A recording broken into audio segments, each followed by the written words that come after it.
கர்த்தருடைய பரிசுத்த நாமத்துக்கு ஸ்தோத்திரம் உண்டாவதாக. கர்த்தர் தாமே என்னையும் சாட்சியாக நிறுத்திருக்கார். கர்த்தரை ஸ்தோத்திரிக்கிறேன். என் பேர் ஜாக்லின். நான் வில்லிவாக்கத்துலேருந்து வரேன். இவங்க என் கணவனார்.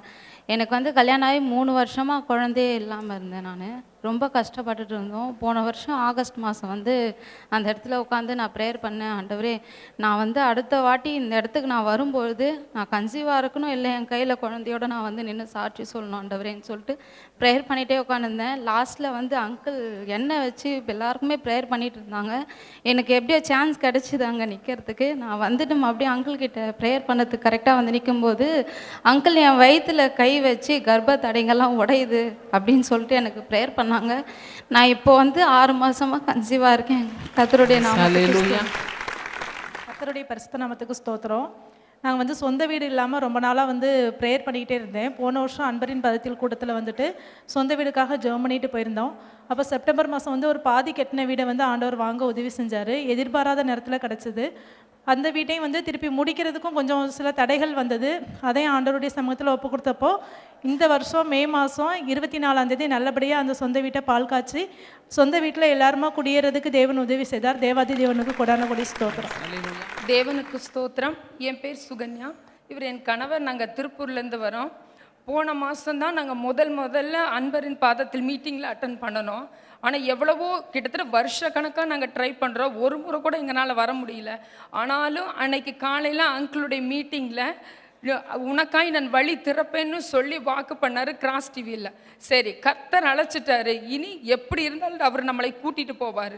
ஆனால் 11 மணிக்கு எங்களுக்கு ட்ரெயின். 10 மணி வரைக்கும் எங்கள் கையில் ஒரு பைசா காசு கிடையாது. எந்த நம்பிக்கையில் கிளம்புறதுன்னு தெரியல. ஆனால் கர்த்தர் அழைச்சாரு, நம்மளை அவர் கூட்டிகிட்டு போவார். சந்தோஷமாக கிளம்புங்கன்னு சொல்லி நாங்கள் கிளம்பி ரயில்வே ஸ்டேஷனும் வந்துட்டோம். திடீர்னு 3000 ரூபா பணம், நாங்கள் கேட்டது 2000 ரூபா, ஆனால் 3000 கொடுத்து எங்களை சந்தோஷமாக அனுப்பி வச்சார். ரெண்டாவது, நாங்கள் இங்கே மீட்டிங் அட்டன் பண்ணிட்டு போன அன்னைக்கு கர்த்தர் கொடுத்த வாக்கு தத்தம், துஷ்டன் இனி உன் வழியாய் கடந்து வருவதில்லை, அவன் முழுதும் சங்கரிக்கப்பட்டான். அடுத்த நாள் ஞாயிற்றுக்கிழமை அன்னைக்கு இவர் தொழில் போட்டி காரணமாக சம்பள பணம் எல்லாம் கொடுத்து முடிச்சாச்சு. ஆனால் அவருக்கு வயசு 70ங்கிற அந்த ஒரு காரணத்துக்காக இனி நீங்கள் வேலைக்கு வேண்டாங்க ஐயான்னு சொன்ன ஒரே ஒரு காரணத்துக்காக இவரை கத்தி எடுத்து குத்த வந்துட்டார். என்ன பண்ணுறதுன்னு தெரியல. ஆனாலும் கர்த்தர் கொடுத்த வாக்குத்தத்தை நிச்சயம் நிறைவேறும். அடுத்த மாதம் நான் போய் அன்பரின் பாதத்தில் சாட்சி சொல்லுவேன். ஏசப்பா, எங்களை அழைச்சவர் நீங்கள் தானேன்னு சொல்லி நம்பிக்கையோட வந்தோம். கர்த்தர் பாருங்க, திடீர்னு குத்தம் வந்தவர் அவர் கரத்திலேயே அது பற்றுச்சு. கடவுள் அவரை கூட்டிட்டும் போயிட்டார் ஊரை விட்டு. இப்போ நாங்கள் சந்தோஷமாக கர்த்தருடைய நாம மகிமைக்காக இந்த இடத்துல வந்து நிற்கிறோம். ஜீவனை பாதுகாத்தாரு, அதுக்காக அவருக்கு நன்றி. அங்கிளுக்கும் நன்றி. கர்த்தருடைய பரிசுத்த நாமத்துக்கு ஸ்தோத்திரம். என்னோடய பேர் திவ்யா, என்னுடைய கணவர் பேர் சந்தோஷ். நாங்கள் வந்து வீடு வாங்குறதுக்காக ரொம்ப வருஷமாக பார்த்துட்ருக்கோம். எவ்வளோ வாங்க வரைக்கும் போயிடுறோம். அப்புறம் தடைகளை நிறைய தடை வந்துருச்சு. அப்புறம் லாஸ்ட் மே மந்த் வந்து நாங்கள் வந்துருந்தோம். எப்போவுமே நான் மட்டும் தான் ப்ரேயருக்கு வருவேன். என் ஹஸ்பண்ட் அன்றைக்கி தான் ஃபஸ்ட் டைம் கூட்டிகிட்டு வந்தேன். அப்போ அங்கிள் ப்ரேயர் பண்ணார் வீடு வாங்கணும் அப்படின்ட்டு. நான் என்னால் சொல்லவே முடியல, சொந்த வீடு வாங்கணும்னு வாய் அப்படியே அடைச்சிருச்சு, சுத்தமாக பேசவே முடியல என்னால். ஆனால் அங்கிளே வந்து நீ வீடு வாங்குவ அப்படின்னு சொன்னார். அப்புறம் நாங்கள் ப்ரேயர் பண்ணிட்டு போனோம். என் ஹஸ்பண்ட் கேட்டார், உங்களுக்கு ப்ரேயர் பண்ண சாட்டிஸ்ஃபேக்ஷனா? ஏன்னா நாங்கள் முழுசாக ப்ரேயர் மீட்டிங் ஃபுல்லாக இல்லையேன்னு. இல்லை, நான் சொன்னேன் இந்த ப்ரேயரோட வேல்யூ உங்களுக்கு தெரியும், அது பெருசு அப்படின்னு நான் சொன்னேன். அப்புறம் நாங்கள் அதே மாதத்தில் மே மந்தில் பார்த்தீங்கன்னா கர்த்தர் எனக்கு ஒரு லேண்டு காமிச்சாரு. கரெக்டாக ஃபிக்ஸ் ஆயிடுச்சு. இப்போ ஜூன் மந்தில் வந்து நாங்கள் ரெஜிஸ்டரும் பண்ணிட்டோம். அந்த லோன் ப்ராசஸ், ரெஜிஸ்ட்ரேஷன் ப்ராசஸ் எல்லாமே ஈஸியாக கர்த்தர் கொடுத்தார். கர்த்தருக்கு கொடான கொடி நன்றி. அல்லேலூயா.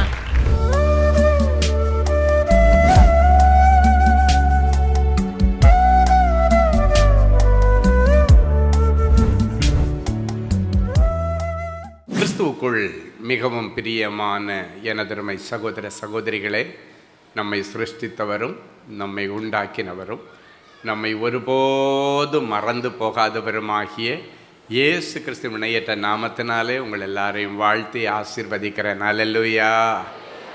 எல்லாரும் சந்தோஷமாக இருக்கீங்களா? இன்றைக்கி உங்களுக்கு என்னென்ன மங்கள வார்த்தை சொல்கிறாரோ அதத்தனை ஆண்டவர் இன்னைக்கு உங்களுக்கு நிறைவேற்றுவார். ஆமேன். என்னோடு கூட இந்த மங்கள வார்த்தை எடுத்து வாசியுங்கள். லூக்கா எழுதின சுவிசேஷம் 6ஆம் அதிகாரம் 3, 4 ஆகிய வசனங்கள் படியாய் சொல்லுகிறது. வாசிப்போமா? இயேசு அவர்களுக்கு பிரதியுத்தரமாக இயேசு அவர்களுக்கு பிரதியுத்தரமாக தாவீதும் அவனோடு இருந்தவர்களும் தாவீதும் அவனோடு இருந்தவர்களும் பசியாய் இருந்தபோது பசியாய் இருந்தபோது செய்ததை நீங்கள் வாசிக்கவில்லையா? செய்ததை நீங்கள் வாசிக்கவில்லையா? அவன் தேவனுடைய வீட்டில் பிரவேசித்து அவன் தேவனுடைய வீட்டில் பிரவேசித்து ஆசாரியர் மாத்திரமே தவிர ஆசாரியர் மாத்திரமே தவிர வேறொருவரும் புசிக்கத்தகாத வேறு ஒருவரும் புசிக்கத்தகாத தேவ சமூகத்து அப்பங்களை கேட்டு வாங்கி தேவ சமூகத்து அப்பங்களை கேட்டு வாங்கி தான் புசித்தது மட்டுமன்றி தான் புசித்தது மட்டுமன்றி தன்னுடனே கூட இருந்தவர்களுக்கும் தன்னுடனே கூட இருந்தவர்களுக்கும் கொடுத்தானே என்று சொன்னார். கொடுத்தானே என்று சொன்னார். தாவீதும் அவனோடு இருந்தவர்களும் ஆகாரத்திற்கு வழி இல்லாமல் பசியோடு இருக்கிற நேரத்திலே தேவ சமூகத்திலே வந்து தேவ சமூகத்தின் அப்பங்களை கேட்டு வாங்கி சாப்பிட்டு திருப்தியை கடந்து போனார்கள். உங்களுக்கும் தேவ சமூகத்திலிருந்து அப்பத்திற்கு, வருமானத்திற்கு, வேலை, வாசல், வருமானம், தொழில், வியாபாரத்தை எல்லாம் ஆண்டவர் ஆசீர்வதிப்பார். அது மட்டும் இல்லை, தேவ சமூகத்தில் வந்திருக்கிறவங்களுடைய எல்லா ஜபங்களுக்கும் ஆண்டவர் பதில் கொடுத்தார். அடுத்து தேவ சமூகத்தில் உனக்கு ரட்சிப்பு உண்டு. முதல்ல தேவ சமூகத்தில் உன் ஜபங்களுக்கு பதில் உண்டு. ரெண்டாவது தேவ சமூகத்தில் உனக்கு ரட்சிப்பு உண்டு. சங்கீதம் 42:5 இப்படியாய் சொல்லுகிறது, என் ஆத்துமாவே என் ஆத்துமாவே நீ ஏன் கலங்குகிறாய்? நீ ஏன் கலங்குகிறாய்? ஏன் எனக்குள் தியங்குகிறாய்? நீ ஏன் எனக்குள்ளே தியங்குகிறாய்? தேவனை நோக்கி காத்திரு, தேவனை நோக்கி காத்திரு. அவர் சமூகத்து ரட்சிப்பு நிமித்தம் அவர் சமூகத்து ரட்சிப்பின் நிமித்தம் நான் இன்னும் அவரை துதிப்பேன். நான் இன்னும் அவரை துதிப்பேன். இன்னைக்கு தேவ சமூகத்தில் ரட்சிப்பிற்காக நிறைய பேர் இருக்கிறீங்க. நான் ரட்சிக்கப்பட்டுட்டேன், என் புருஷன் ரட்சிக்கப்படலை, என் மனைவி ரட்சிக்கப்படலை, என் பிள்ளை ரட்சிக்கப்படலை, என் மருமகன் ரட்சிக்கப்படலை அப்படின்னு எல்லாம் நிறைய பேர் இருக்கிறீங்க. இன்றைக்கு தேவ சமூகத்தில் வந்திருக்கிறவங்களை பார்த்து உனக்கு குடும்ப ரட்சிப்பு உண்டு என்று ஆண்டவர் சொல்லுகிறார். ஹல்லேலூயா. தேவனை நோக்கி காத்திரு, அவர் சமூகத்து ரட்சிப்பு நிமித்தம் நீ அவரை துதிக்க உனக்கு வழி திறந்தாச்சுன்னு ஆண்டவர் சொல்றார். சவுல ஆண்டவர் பவுலா மாற்றி ரட்சித்து தேவனுடைய பிள்ளைகளை வேதனைப்படுத்தின அவனை தேவனுடைய பிள்ளைகளுக்கு சுவிசேஷத்தை சொல்லக்கூடிய ஊழியக்காரனை ஆண்டவர் மாற்றினார். அதன் பிறகு அவனுக்கு பல முறை பல உபத்திரவங்கள் வந்தது. கப்பல் சேதமடைஞ்சு மூழ்கிற நிலைமை, ஜெயிலுக்குள்ளே போனார், என்னென்னமோ வந்துச்சு. ஆனாலும் அவன் அசையாம இருந்தான். ஹல்லேலூயா. அந்த ரட்சிப்பு சவுலை பவுலாக மாற்றி அவனை ஒரு புது மனுஷனாக மாற்றி ஆண்டவருக்கு ரொம்ப எதிராக இருந்தவனை ஆண்டவருக்கு முழு சாதகமாக மாற்றின ஆண்டவர் இன்றைக்கும் உயிரோடு இருக்கிறார். ஹல்லேலூயா. அவரையே மாற்றின ஆண்டவர் உங்கள் புருஷனை மாற்ற மாட்டாரா? உங்கள் பிள்ளைகளை மாற்ற மாட்டாரா? இத்தனைக்கும் அவன் வந்து ஸ்தேவானுடைய சாவுக்கே காரணமாக இருந்தவன். ஸ்தேவானை எல்லாரும் கல்லறைஞ்சி கொல்லும் பொழுது கூட உடன் இருந்து சப்போர்ட்டாக இருந்து அவர்களுக்கு ஆதரவாக இருந்தவன் தான் இந்த ஸ்தேவான். அவனையே ரட்சித்த ஆண்டவர் உன் பிள்ளைகளை ரட்சிக்க மாட்டாரா? ரட்சிப்பா. உன் பிள்ளையுடைய குடிப்பழக்கம், கஞ்சா பழக்கம், எல்லாம் அடிக்ஷன், தேவையில்லாத சிறையிருப்புகள், எல்லா திருட்டு தொடர்புகள், தேவையில்லாத மனுஷரிடத்தில் இருக்கிற எல்லா உறவுகள் எல்லாத்தையும் இன்னைக்கு ஆண்டவர் துண்டிப்பார். ஹல்லேலூயா. தேவ சமூகத்தில் உன் குடும்பத்திற்கு ரட்சிப்பு உண்டு. இனி ரட்சிக்கப்பட்டது நிமித்தம் நீங்கள் ஆண்டவருக்கு நன்றி செலுத்துவீங்க. ஆமென். நாகர்கோயில் ஜபகோபுரத்திலிருந்து வந்த ஒரு நல்ல சாட்சி என்னன்னா, ஒரு சகோதரர் சொல்லியிருக்காரு, அவருக்கு 32 வருஷமாக மது பழக்கம். அதுக்கு அதிலிருந்து விடுதலை ஆகிறதுக்கு எவ்வளோ முயற்சி எடுத்தோம், ஒன்றும் பலன் கொடுக்கல. கடைசி அவங்க மனைவி சொன்னாங்களா, ஒரே ஒரு முறை என் கூட நாகர்கோயில் ஜபகோபுரத்துக்கு வாங்க, ஏன்னா அவங்களுக்கு தெரியும் அது தேவ சமூகம் இருக்கிற இடம், தேவ சமூகத்தில் போனால் ரட்சிப்பு உறுதி அப்படின்னு தெரிஞ்சிருச்சு. அதனால சொன்னா ஒரே ஒரு வாட்டிப்பா, ஒரே ஒரு வாட்டி வாங்கப்பான்னு சொல்லி கெஞ்சி கூத்தாடி கூப்பிட்டுட்டு வந்தாங்க. ஹல்லேலூயா. ஜெபம் பண்ணி முடிச்சு போனதுக்கு பிறகு அவர் எழுதியிருக்காரு, அடுத்த நாள் காலையிலிருந்து அந்த மதுபானத்தை குறித்த எண்ணமே எனக்கு வரல. இப்போ பல மாசங்கள் ஆகிறது, ஒரு நாள் கூட அந்த மதுபானம்னா எனக்கு வெறி ஆசை. சாயங்காலம் ஆனால் பகல் ஆனால் எந்த நேரம்னு இல்லை, அப்பப்போ நான் எழும்பி போயிட்டே இருப்பேன். எப்போ இந்த தேவ சமூகத்தில் வந்து என் மனைவி கூட்டுட்டு போயிட்டு ஜெபிச்சுட்டு வந்தாங்களோ, என் தலையில் கை வச்சு அந்த சகோதரர் ஜெபிச்சாரோ, அந்த நிமிஷத்திலே அந்த மது பழக்கத்தை குறித்த எண்ணம் என் சிந்தனையிலிருந்து, என் இருதயத்திலிருந்து வேரோட பிடுங்கி போடப்பட்டது. எனக்கு பெரிய சந்தோஷம் என்னன்னா, என்னுடைய இருதயம் இப்போ எல்லா குடிப்பழக்கத்திலிருந்து விடுதலை பெற்று ஆண்டவருக்கு பிரியமாக இருக்குது. ஹல்லேலூயா. பாவ மன்னிப்பின் நிச்சயத்தை இன்னைக்கு பெற்று அவர் சந்தோஷமாக இருக்கிறார். ஹல்லேலூயா. வேதம் சொல்லுகிறது, மனம் திரும்புகிற பாவியின் நிமித்தம் பரலோகத்தில் மிகுந்த சந்தோஷம். தாவீதும் அவனோடு கூட இருந்தவர்களும் பசிக்கு ஆகாரம் இல்லாமல் தவித்து கொண்டிருந்த நேரத்திலே தேவ சமூகத்திலே போய் தேவ சமூகத்தின் அப்பங்களை கேட்டு வாங்கி சாப்பிட்டு பசி ஆறி அதன் பிறகு அவர்கள் வந்த இடத்திற்கு நேராக உயிர் பிழைத்தவர்களாய் கடந்து போனார்கள். இன்றைக்கும் ஆண்டவர் சொல்லுகிறார், தேவ சமூகத்தில் வந்து உங்களுக்கு ஆகாரத்திற்கு அப்பத்திற்கு ஒரு வேலையை வாங்கி கொண்டு போகிறீர்கள். தேவ சமூகத்திலே வந்து உங்களுடைய வியாபாரத்திலே ஒரு முன்னேற்றத்தை ஆசீர்வாதத்தை வாங்கி கொண்டு போகிறீர்கள். தேவ சமூகத்திலே வந்து ஆண்டவருடைய சமூகத்திலிருந்து வல்லமையின் வரங்களை பெற்று உங்கள் ஊழியம் வளரும்படி ஒரு ஆசீர்வாதத்தை நீங்கள் வாங்கி கொண்டு போகிறீர்கள். முதல்ல வந்து தேவ சமூகத்தில் இருக்கிற உங்கள் ஜெபத்திற்கு பதில் உண்டு. அடுத்து தேவ சமூகத்தில் இருக்கிற உங்களுக்கு ரட்சிப்பு உண்டு. மூன்றாவது சொல்லுகிறார், தேவ சமூகத்தில் வந்திருக்கிற உங்களுக்கு உயிர் பாதுகாப்பு உண்டு. எத்தனை பேர் ஆமேன்னு சொல்ல முடியும்? ஹல்லேலூயா. உங்க உயிருக்கு உத்தரவாதம் உண்டுன்னு ஆண்டவர் சொல்லுகிறார். ஆமேன். 1 சாமுவேல் 26:20 இப்படியாய் சொல்லுகிறது. எடுத்து வாசிப்போமா? இப்போதும் கர்த்தருடைய சமூகத்தில் என் இரத்தம் தரையில் விழாதிருப்பதாக மலைகளில் ஒரு கௌதாரியை வேட்டையாடுகிறதை போல இஸ்ரவேலின் ராஜா ஒரு தெள்ளுப்பூச்சியை தேட வந்தாரோ என்றார். கர்த்தருடைய சமூகத்திலே தாவீது இருந்தபடியினாலே அவனுடைய விரோதியாகிய மாமனாகிய சவுல் அவனை கொலை செய்ய அவன் இருந்த இடத்த ரவுண்ட் அப் பண்ணி அவனை கொன்னுறனேன்னு சொல்லி 3000 பேர் சுற்றி வளைத்த பொழுது தேவ சமூகம் தாவீதோடு இருந்தபடியினால அங்கிருந்து அவனுக்கு பாதுகாப்பு கொடுத்து வெளியே ஆண்டவர் கொண்டு வந்துட்டார். ஆமேன். அதுக்கு ஆண்டவர் என்ன பண்ணார்னா 3000 பேருக்கும் இவனை கொன்னே தீர்வேன், என்னுடைய ரத்தத்தை உறிஞ்சே குடிப்பேன்னு சொல்லி இவனுடைய ரத்தம் கீழே விழனேன்னு சொல்லி அவங்க வந்திருந்த 3000 பேருக்கு ஆண்டவர் நம்ம பாஷையில் சொன்ன அனஸ்தீசியா கொடுத்து படுக்க வச்சுட்டார். ஆமே. அனஸ்தீசியான்ற வார்த்தை பைபிளில் இருக்கான்னு கேட்டிங்கன்னா, அனஸ்தீசியாவுக்கு தமிழ் வார்த்தை என்ன சொல்லுங்க?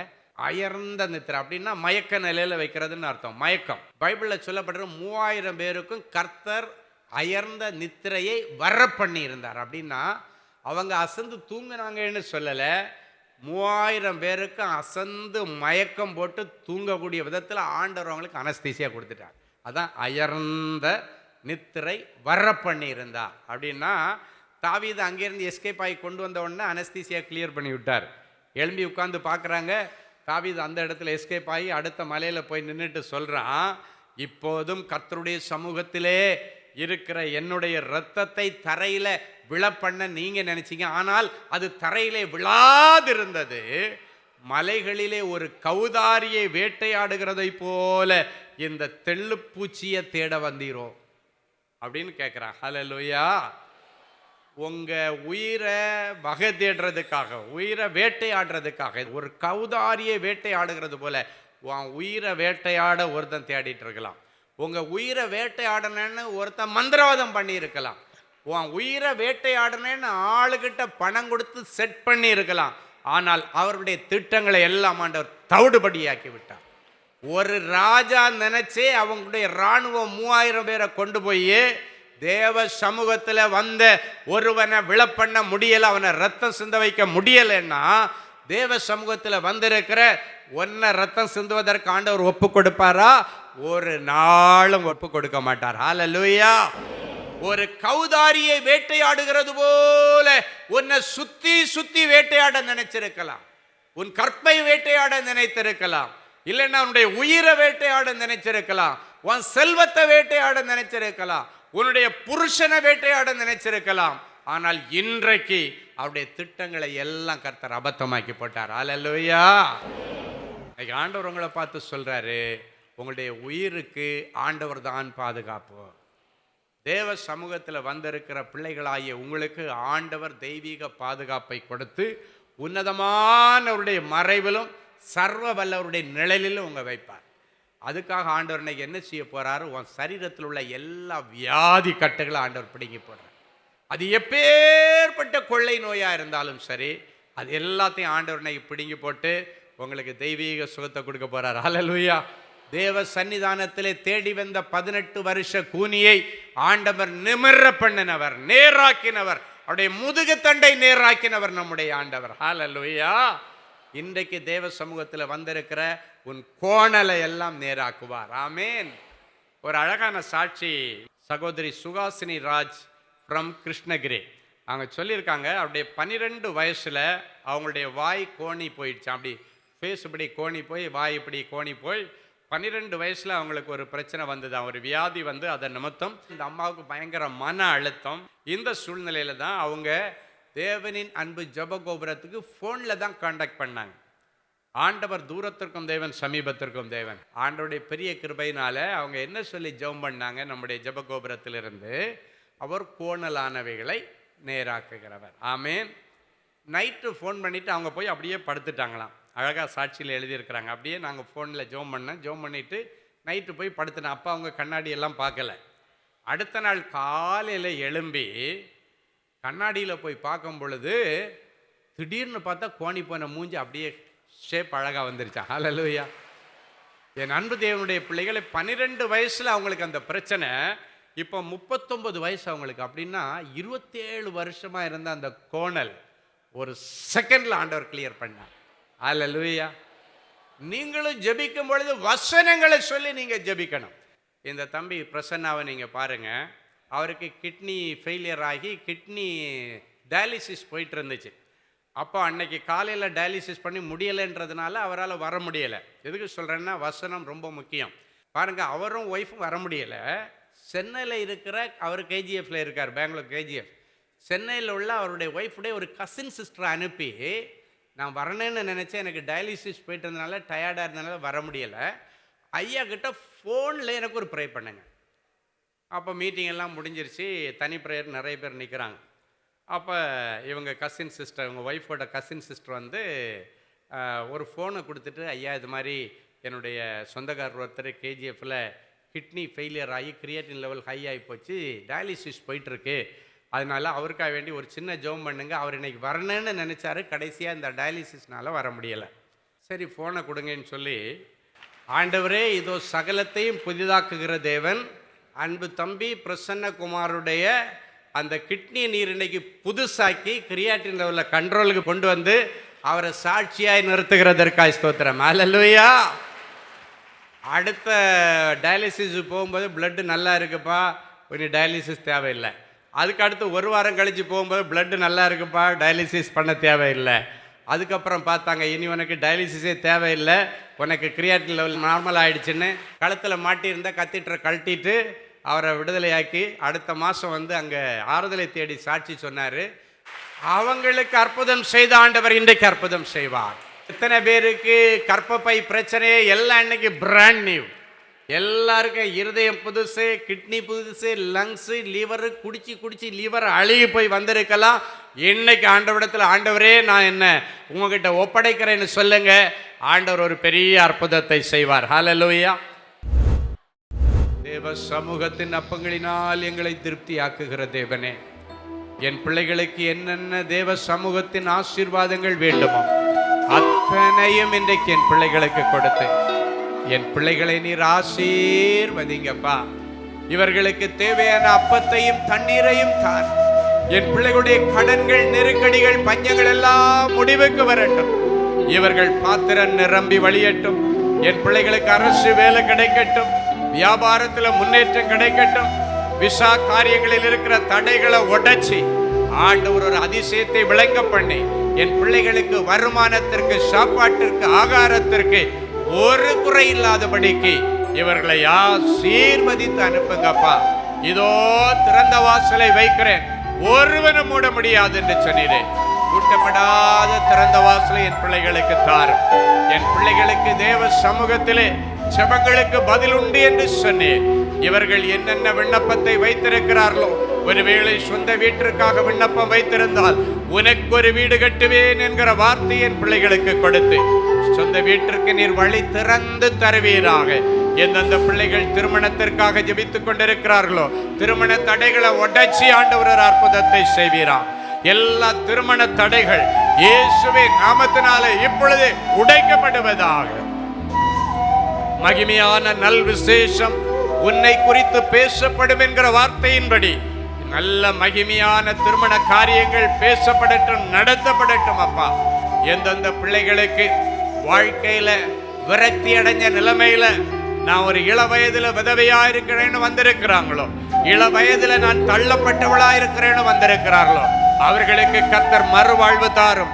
இஸ்ரவேல் என்னும் கன்னிகையே, நீ மறுபடியும் கட்டப்படுவாய் என்கிற வார்த்தையை அனுப்பி மறுபடியும் என் பிள்ளைகளை நீர் வாழ வைப்பீராக. ரூத்தை வாழ வைத்த ஆண்டவர் இன்றைக்கும் உயிரோடு இருக்கிறேன். என் பிள்ளைகளை நீர் வாழ வைத்து அழகு பார்ப்பீராக. திருமணத்திற்காக ஆண்டவரே தேவைகள் ஒன்றும் சந்திக்கப்படல, இன்னும் ஒரு பைசா கூட கையில இல்ல, நகை இல்லை, ஆனா நிறைய தேவை இருக்கிறது என்று சொல்லுகிற பிள்ளைகளுக்கு ஆண்டவரே முன்ன தேவைகளை சந்திச்சு மிச்சமெடுக்க உதவி செய்வீராக. தேவ சமூகத்திலே ரட்சிப்பிற்காய் கதறி வந்திருக்கிற என் பிள்ளைகளுடைய குடும்பத்தில் யாரெல்லாம் ரட்சிக்கப்படலையோ அவங்க மேல ரட்சிப்பின் போர்வையை போர்த்தி ஜெபிக்கிறேன். ரட்சிப்பின் சந்தோஷத்தை அவர்களுக்கு கொடுத்து உற்சாகமான ஆவி அவர்களை தாங்கும்படி செய்யும். பிந்தி கிடக்கிறவர்களை முந்தி கொண்டு வாரும். தேவ சமூகத்திலே பாதுகாப்பு உண்டு, உயிருக்கு உத்தரவாதம் உண்டு, சுகம் உண்டு என்று சொன்னீரே. உடைய சமூகத்திலே வந்திருக்கிற என் பிள்ளைகளுடைய எல்லா அடைக்கப்பட்ட கற்பங்கள் திறக்கப்படட்டும், அடைக்கப்பட்ட இதய வாழ்வுகள் திறக்கப்படட்டும், அடைக்கப்பட்டிருக்கிற எல்லா நரம்பு மண்டலங்களை ஆண்டவர் இன்றைக்கு திறந்து விடுவீராக. பிரெயின் கேன்சர் மாறட்டும், பிரஸ்ட் கேன்சர் மாறட்டும், பிளட் கேன்சர் மாறட்டும், குடல் கேன்சர் மாறட்டும். ஆண்டவரே, பல்லி ஈர்களுக்கு இடையில் உள்ள கேன்சர் மறைந்து போவதாக. த்ரோட் கேன்சரிலிருந்து விடுதலையை தார். எந்தெந்த பிள்ளைகள் டிபி வியாதியில கஷ்டப்படுறாங்களோ ஆண்டவர் தொட்டு குணமாக்கினதற்காக உமக்கு நன்றி. ஆண்டவரே, எந்தெந்த பிள்ளைகள் சரீரத்துல சைனஸ் வியாதி, வீசிங் வியாதி, இழுப்பு வியாதியில கஷ்டப்படுறாங்களோ அவர்களுக்கு புதிய நுரையீரலை பொருத்தி, புதிய மூச்சு மண்டலத்தை பொருத்தி ஆண்டவரின் பிள்ளைகளை ஆசீர்வதிப்பீராக. என் பிள்ளைகளுடைய பஞ்சங்கள் மாறட்டும், கடன்கள் மாறட்டும். எப்பேற்பட்ட கொள்ளை நோயா இருந்தாலும் சரி ஆண்டவர் விடுதலையாக்கும். இயேசுவின் மூலம் பிதாவே, ஆமென், ஆமென், ஆமென். ஜெனசிஸ் கிரியேஷன்ஸ் மீடியா அகாடமி நடத்தும் சம்மர் பிரேக் ஸ்கில் மேக் பள்ளி பயிலும் மாணவ மாணவியருக்கு ஒரு அரிய வாய்ப்பு. இந்த வருடம் கோடை விடுமுறையை முன்னிட்டு எங்களது ஜெனசிஸ் கிரியேஷன்ஸ் மீடியா அகாடமியின் மூலம் குறைந்த கட்டணத்தில் 7 தினங்களில் photography, videography, Photoshop, video editing ஆகிய தொழில் கல்விகளை மிக சிறந்த முறையில் பயிற்றுவிக்க நாங்கள் திட்டமிட்டு உள்ளோம். மேலும் விவரங்களுக்கு 7824850999 என்ற எண்களை தொடர்பு கொள்ளவும். கிறிஸ்துவுக்குள் அன்பானவர்களே, ஆண்டவராகிய இயேசு கிறிஸ்துவின் இனிய நாமத்தில் அன்பின் வாழ்த்துக்கள்.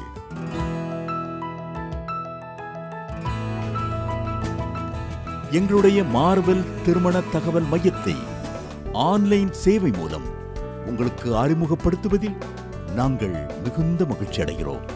எங்களது மார்வெல் திருமண மையம் கிறிஸ்தவ குடும்பத்தில் திருமணத்திற்கு ஆயத்தமாயிருப்பவர்கள் தங்களுக்கு ஏற்ற வாழ்க்கை துணையை தேர்ந்தெடுக்க சிறந்த திருமண சேவை மையமாக இருக்கிறது.